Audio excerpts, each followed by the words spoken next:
Aujourd'hui, nous sommes le 6 février. Le 6 février, c'est la journée mondiale de lutte contre l'excision. Alors, pourquoi une journée? Pourquoi stigmatiser? Eh bien, parce que, alors que beaucoup de personnes pensent que l'excision n'existe plus, que c'est une coutume ancienne qui a disparu, il faut rester vigilant.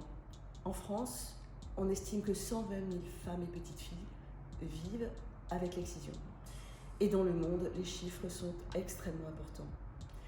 Non seulement cette coutume n'a pas diminué, mais elle continue à se perpétrer, y compris pour des petites filles nées en France qui partent au pays à l'occasion des vacances.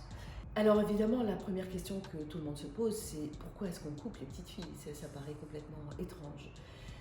Et les explications sont multiples. Il semblerait que ce soit une coutume qui date au moins de l'époque pharaonienne et qu'elle se soit perpétrée dans la région sous divers motifs. Alors chacun les siens.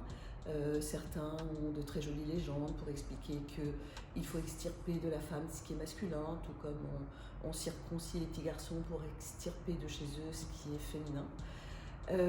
D'autres personnes pensent que c'est religieux, alors que ça ne l'est pas du tout. Il n'est nulle part écrit dans le Coran qu'il faut couper les petites filles.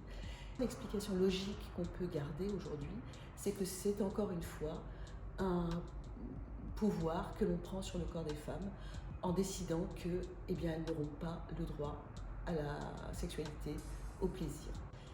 Alors ici, nous sommes à la Maison des Femmes. La Maison des Femmes, elle est installée à l'entrée de l'hôpital de Saint-Denis, donc en Seine-Saint-Denis. Et la Seine-Saint-Denis, c'est une terre de migration, c'est une terre où il y a de multiples communautés. Dans l'hôpital, on a 140 nationalités différentes qui consultent.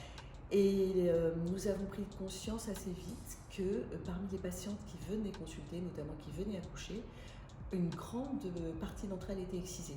On a fait un audit à un mois donné, ça faisait 14% de femmes excisées.